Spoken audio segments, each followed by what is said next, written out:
continuing to enjoy peace and calm in the country. That continues. That is a mandate we are going to discharge without fear or favor, but to ensure that there is law and order, there is calm, and the country is safe and secure.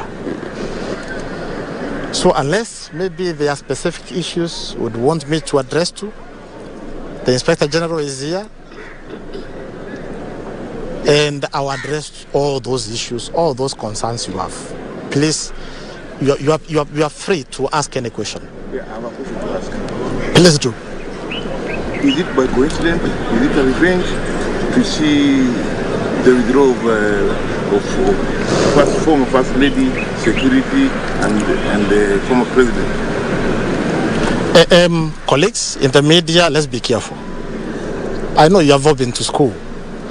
Let's use words carefully. You've talked about withdrawing security. I'll tell you, there could be another word which is maybe rationalized, or scaling down, right? So let's not mix the two, withdrawing, because if you look at the mandate, if you look at the law, and remember, we have always stated very clearly that as a National Police Service, as the IG, I discharge my mandate. There is independent command.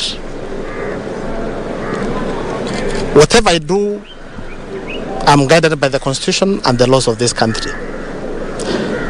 Maybe further to the question you have asked, I'll go further to tell you what our regulations, the police standing orders state, the service standing orders. And you can refer to that document. It's a public document. How we are structured as a service. We have the Inspector General at the top. Under the Inspector General, we have the Deputy Inspector Generals and the DCI.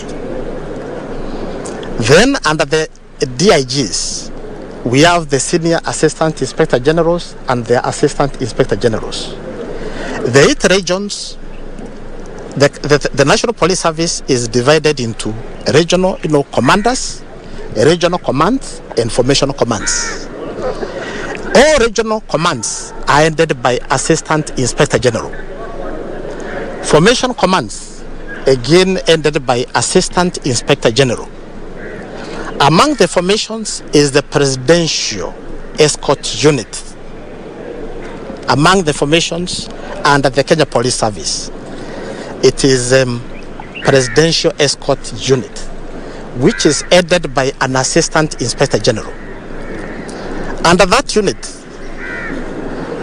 we have the office of the President. That is under the Presidential Escort Unit. We have the office of the President, office of the Deputy President, providing security to retired presidents. Same case, same arrangement, though we have regional commanders, and you're privy to this. We have the Assistant Inspector General in charge of a region. Under the regional commander, we have the county commanders. Then we have the sub-county commanders. So you find the county commander is a commissioner of police, reporting to the regional commander, who is an Assistant Inspector General. Then we have the sub-county commanders, who are superintendents and the senior superintendents. Same arrangement with the units, the formations. Therefore, Presidential Escort Unit, the commander is an Assistant Inspector General. Then you find the office of the Deputy President. The commander there for his security is a superintendent. All former or retired presidents, whom we respect very much, and we have a responsibility to ensure they are safe and secure all the time. All through, once a president is retired, the commander is a superintendent of police. That is what that has been the arrangement since President Moi retired, President Kibaki. That has been the arrangement. And what we've done again, and this is within the mandate of the Inspector General. So an officer who was of the rank of an assistant inspector general, who was with the retired president, the just retired president who retired last year, was of the rank of an assistant inspector general. So how do you expect an assistant inspector general to report to another assistant inspector general? It's just like I'm the inspector general. Then there's another inspector general reporting to me. Will there be order ready? These are disciplinary service. Therefore, I again want to state very clearly, there is the presidential escort commander who is an assistant inspector general. Those are the units, whether under protecting the deputy president, the retired president, must be of lower rank for command and control purposes. So that is what we've done. It is true. The officer who was there, again I wish to repeat, was an assistant inspector general. I've recalled that officer to be now given responsibilities, command responsibilities commensurate with his rank. So whatever has been done is in good faith.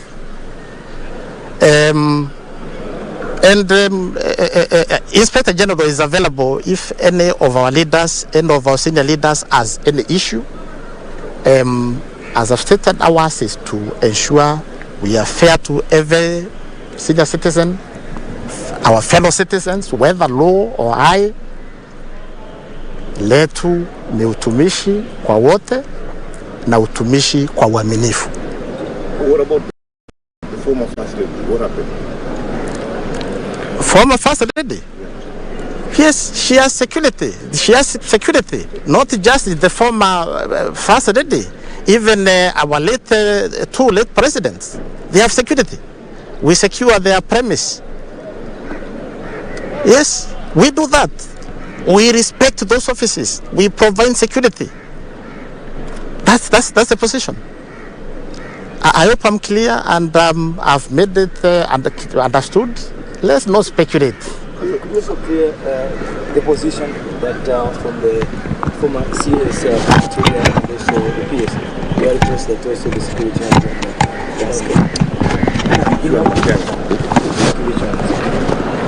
maybe let's avoid mentioning names, and IG is not used to that, because remember, I'm a very dependent player. Mine is to provide security to every Kenyan, however low, however high. Therefore, those leaders you're mentioning, they may have retired, and don't misquote me. Because the other day, some of you said that I had called the poor busy bodies. I did not do that. I've never done that at any time. Don't misquote me. What I'm saying, other than because you raised issues regarding the retired presidents, even other government officials, you have retired. And even you have heard them say in the media, they are now retired. They are enjoying their retirement. Even the former cabinet ministers, you have heard them in the media saying they are retired. You've heard them. I've listened. Even at times they have said they enjoy even driving themselves. They don't need to work very early because they are retired. Do you give that person same security as to this cabinet secretary who is in the office, who must be in the office by 6 a.m., who must work, this cabinet secretary or permanent secretary in active duty, who must be in the office by 5:30 a.m., by 6 a.m., who leave office at times 10 p.m. Ladies and gentlemen, let's be sincere.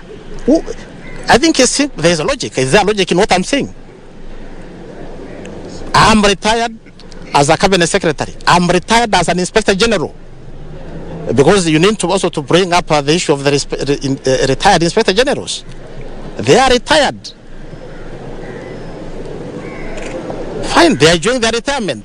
Do they continue enjoying the same security? I mean, of equal measure as somebody who is actively engaged in duty. As we are talking, as I'm talking here, my cabinet secretary is in Mandera. Yesterday he was in Mandera. Today he is somewhere in Moyale, in active duty. Now, you are talking about the former cabinet secretary. Is he in Mandera as we are talking now? Is he in Liboy? So do they get the same? So therefore, we do a lot of consideration. We are responsible police service. Will not be like to be dragged into politics, ladies and gentlemen. So this is politics. They should withdraw in the politics. Who said it is politics? No politics. It is you. The way you asked it is like, but there is no politics in this, and the Inspector General will not allow at all to be dragged into politics. Mine is a dependent office to serve my beautiful country, a country dear to me, a country I love. Do a job I enjoy doing with passion. I have another question. Please ask. You are making a lot of trips to Mandera, but there's no any improvement. You're being criticized daily. What's wrong? Please, I wish to request you accompany me. I'm going to Marakwet the other day, very soon. Let's go there and you see the calm which is there. At times issues are blown out of proportion. Remember, I started by telling you the country is safe and secure. But we all live in this world. The drought which has been there for quite a while. The short rains we had in December. There are parts of this country where they did not get even a drop of rain. It's dry. Competition for water, pasture. So out of that desperation, there's conflict. One or two people are hurt. And that's why I'm asking our people, please, life is precious. Government is doing everything possible to provide food where there is hunger and water where water is required. But please, tuheshimiane, tusiumizane. Wananchi, just a humble request.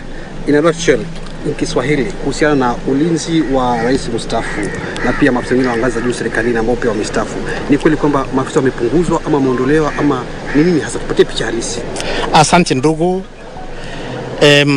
Kile ningependa kusema ni ya kuwa Inspector General amepewa uwezo na katiba ya nchi hii na sheria za nchi hii kupanga maofisa ndio kuwe na usalama mzuri kwa nchi yetu. Na vile nimeeleza, kikosi cha polisi vile kimegawanywa. Ukitoka kwa Inspector General tuko na wadogo wake ambao ni watatu. Kuna kamanda wa Kenya Police Service, kuna kamanda wa Administration Police Service na kuna kamanda wa DCI. Now kule chini tumegawanya kwa region, the former provinces, region 8. Then tuko na formations. Na hizi zote, all the regions na hizi formations zinaongozwa na Assistant Inspector General, officer ambaye ni wa ranki cheo cha Assistant Inspector General. Nimetaja kuna formations. Kwa hizo formations, moja hizo formations ni ile inachunga rais ambao wako kwa ofisi na wale wamestaafu.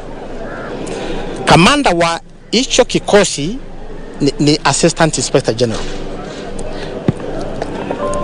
Tuje kwa regions. Kutoka kwa regional commander ambaye ni Assistant Inspector General, tuko na counties zinaongozwa na commissioner wa polisi. Chini yake tuko na sub-county commands zinaongozwa na superintendent wa polisi. Hivyo tukija kwa hiki kitengo kinachunga rais, naibu wake na wale maraisi ambao wamestaafu, kamanda wake nimesema ni Assistant Inspector General. Hizo vitengo zingine ambao wanaongoza wako daraja chini yake. Kama vile Inspector General ni mmoja, hatuwezi kuwa na inspector mwingine generali, hakutakuwa na nidhamu kwa kikosi. Kwa hivyo utapata marais ambao walistaafu, kuna officer wa ranki fulani kulingana na policy yetu. Ukishatoka ofisi kama rais, commander wa security yako ni superintendent wa polisi, ambaye anaripoti kwa yule kamanda wa kikosi cha kulinda ama kuhakikisha kuna ulinzi kwa rais na wale waliostaafu, ambaye nimesema ni ranki ya AIG because of command and control.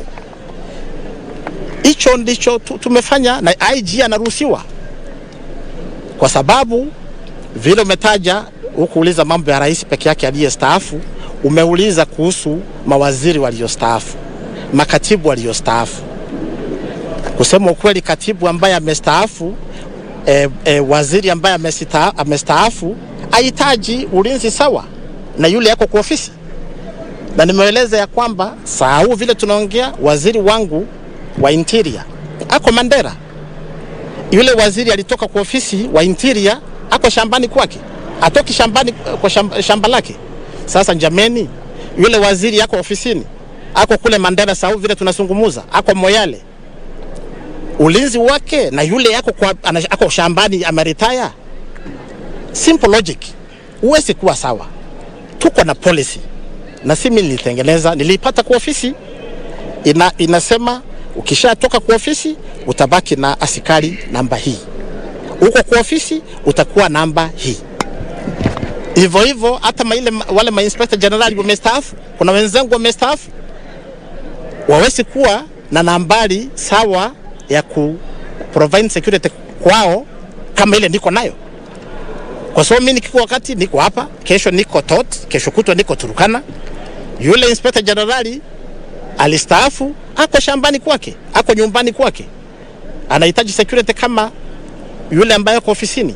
Jameni, tuseme ukweli, tupende nchi yetu. Kila mwananchi wa nchi hii anahitaji ulinzi. Hakuna haja mimi nikistaafu niwe na askari 100 kukaa na mimi, na askari wanahitajika kule wasaidie wananchi. Ndio tuhakikishe kuna utulivu kwa nchi yetu, because no country can develop if there is no security. For socio economic political development of any country, we need a secure country. Okay, and that is what we exactly do. In short, how many security details Mheshimiwa Uhuru amebakishiwa as we speak now? My God, you want me to tell you me numbers? When I come to your house, will you tell me I have so many pangas? Or you can't talk, you don't talk about the numbers. My friend, you never talk about the numbers. Simple. They are all safe and secure. First the camera. Oh, good. Yes, they are all safe and secure. They are safe and secure. But to tell you about the numbers, not from me, maybe somebody else. Yes. Naamini kwamba Kenya na Uganda ni swali tofauti na yale ambayo tunazungumzia hapa. Naamini kwamba Kenya na Uganda kuna uhusiano mzuri. Lakini kwa muda mrefu tangu serikali iliyopita mpaka sasa, tunaona raia wa Kenya hasa wavuvi wakikamatwa, badala ya kusalibishwa kwa serikali ya Kenya wanapelekwa Uganda. Hivi ninavyozungumza nayo kuna Wakenya kadhaa wako nchini Uganda. Pengine nyinyi kama serikali ya Kenya hasa usalama, ni mipango gani mnaweka kuhakikisha kwamba hawa wa Kenya hawaendelee kusumbuliwa na kukamatwa na kutolezwa, kuwekewa adhabu ambayo si ya kibinadamu? Asante ndugu. Asante. Tuko na uhusiano mzuri sana kati ya inspector generali wa Kenya na nchi zetu jirani. Tunazungumza kila wakati. So makosa yakitokea kidogo tunazungumza. Hayo mambo tumezungumza jana. Nitakuhakikishia hao wa Kenya wako huru. Jana tulizungumza jana na mambo yamefanyika. So tunaendelea kuzungumza. Nitakueleza tuko na kitu tunaita YAPO, East Africa Police Chiefs Organization. 14 countries are members. Juzi tu nilikuwa Addis Ababa, tukaketi tunazungumza na tunaangalia mbali kule Seychelles, Comoros, Sudan itself, Southern Sudan, tunazungumza, si ni marafiki. Asante sana ndugu. Tosheka nayo, tunazungumza watu wetu, tutahakikisha they are enjoying their existence. That is what is important. Enjoy existing. Enjoy this moment you are existing. It's your country. You have no other country. Enjoy, being in your country. And that is what, and my colleagues, we are here to do. Ensure there is calm, so that you can move freely, do business. And again, as I've said, you are happy every moment. I want to take you back. Was it an oversight that you didn't scale down the security from day one? It's a new reshuffle. Look at the law. Does it talk about give me timelines? Maybe they have priorities. When I go to this, I'm on my third month. So there are priorities. I thought even in your life, and me, everyday activities, you have a work plan. Today you do this, tomorrow you do this other. So there is a lot more to be done. The interest, I'll tell you, there is a lot. Pengine kile kinaleta utata ni kuwa during this time, it's the timing that everybody is wanaleta haya maswali ya kwa nini sahihi ambapo kuna mambo mengi ambayo yanaendelea kuhusiana pengine na rais aliyestaafu, madai ambayo pengine hatuwezi yazungumzia. Ni timing ambayo kila mtu anauliza, je, kwa nini saizi ita targeted move ama tu ni the normal procedure yenye unafanya kama Inspector General? Asante dadangu. Na nimekueleza vizuri, tuache siasa. Mimi siasa sifahamu Sifahamu siasa. Na mambo tuachie wana siasa. Mimi am a policeman. Neutral. Arbiter. Na nimekueleza wakati niingia kwa ofisi iko work plan. Huu mwezi nitafanya hivi. Huu mwezi mwingine nitafanya hivi. Februari kuna yale nitafanya. March kuna yale nitafanya. Sasa sijui kama ile hatua nitachukua March utaleta tena kuniambia kwa nini wakati huu nimefanya hivi. Niko na mpangilio. Just the way we have a modernization program. So I think let me not spend a lot of time on that. Okay, maybe the last question. The last one. Maybe not second last. For me, the first. What are the plans for the Kenyan border? Is it just the frontier, the northern frontier that you are going to open up, or also the coastal part? I need to be careful I don't overstep my mandate. Let me not overstep my mandate. Yes. Let's talk about what is happening inside. Internal security. Juzi tumekuwa na kikao juzi na baadhi ya wabunge ama viongozi kutoka kaunti ya Tana River na wanahisi kwamba serikali haijawapa motisha sana kuhusu masuala ya usalama. Wanasema kwamba zile silaha wanazopewa wale police reservists katika eneo la Tana River si sawa na zile wanazopewa wengine katika maeneo tofauti. Je, ni hatua gani inachukuliwa labda kupeana silaha katika kwa hawa police reservists? NPR? Yes. Yeah. Oh, NPR, yes. What we are doing is countrywide. Inchi mzima, and this was my commitment when I was being vetted by Parliament to get into this office. Nilisema ya jambo lazima nifanye ni kuangalia policy ya National Police Reserve. Hilo ni jambo linaendelea. Najua tumetrain kadhaa tangu niingie kwa ofisi, tumetrain Samburu, Marakwet, Lamu. Tunaongeza wengine, tutakuwa na training na sehemu zingine kadhaa. Hata Tana River. Na tumeketi nao magavana wote na viongozi wa hizo counties, and we have a very good plan. Please watch this space. We are doing well. Asante tu. Oh my. Each citizen, issue of corruption, speeding vehicles, wanaiba mali, wanafanya kurokora pale border. They are accusing police officers being involved on it at the border of Busia. I don't know if you saw that clip. I may not have seen the clip you're talking about, but one thing I'll tell you, corruption is ugly. Is ugly. And you may have seen, you've read some places we have through again information-led policing. As Samaris, we have taken action, and there are some officers we have told you never serve. For the time you've been in the police service, we are getting these complaints from members of the public. You'll never ever be a traffic officer again. You may have heard that. So we are also, there is a lot disciplinary action being taken against some of members of the service. Yo mambo ya ongo, it is evil. Tuwache. Tuwache. That is the position. Asante ndugu zangu. Asante. Thank you so much. Asante. Thank you for coming, sir. Lakini umesema hapo